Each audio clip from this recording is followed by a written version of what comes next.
ഇറക്കുമതി ചെയ്ത് മാസങ്ങൾ കഴിഞ്ഞിട്ടും ശതകോടീശ്വരൻ ഇലോൺ മസ്കിന്റെ ടെസ്ല കാറുകൾ വാങ്ങാൻ ആളില്ലെന്ന് റിപ്പോർട്ട്.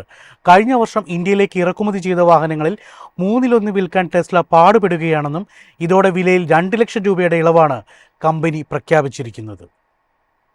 ജൂലൈയിലാണ് ഏറെ കൊട്ടിഘോഷിച്ച് ടെസ്ല കാർ കമ്പനി ഇന്ത്യയിൽ സ്റ്റോർ തുറന്നത്.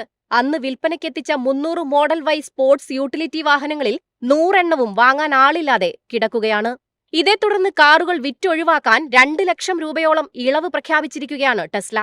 ലോകത്തെ ഏറ്റവും വലിയ 3ാമത്തെ യാത്രാവാഹന വിപണിയായ ഇന്ത്യയിൽ ഏറ്റവും വിലക്കുറവുള്ള കാറുകൾക്ക് പോലും ഉപഭോക്താക്കളെ കണ്ടെത്താൻ കഴിയാത്തത് ടെസ്ലയ്ക്ക് കനത്ത തിരിച്ചടിയാണ്.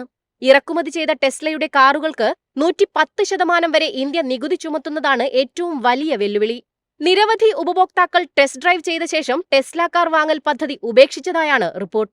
ടെസ്ലയേക്കാൾ വില കുറഞ്ഞ BMW-വിന്റെ iX1 EVയും BYD-യുടെ സീലിയൻ 7ഉമാണ് ഉപഭോക്താക്കൾ തിരഞ്ഞെടുത്തത്.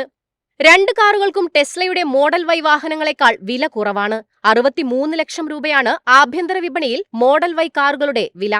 ഡെപ്പോസിറ്റ് തുക അടച്ച ഉപഭോക്താക്കൾ പോലും റേഞ്ച് കുറഞ്ഞ മോഡൽ വൈ വാങ്ങാൻ മടിക്കുന്നതായാണ് കമ്പനിയുമായി ബന്ധപ്പെട്ടവർ പറയുന്നത്. US-ൽ സർക്കാർ സബ്സിഡി അവസാനിപ്പിച്ചതും യൂറോപ്പിലെയും ചൈനയിലെയും കടുത്ത മത്സരവുമാണ് ടെസ്ല നേരിടുന്ന മറ്റൊരു വെല്ലുവിളി. ഇന്ത്യയിലെ വിൽപ്പന വർദ്ധിപ്പിക്കാൻ നവംബറിൽ ലംബോർഗിനിയുടെ മുൻ തലവനെ ബിസിനസിന്റെ തലവനായി നിയമിച്ചിരുന്നു.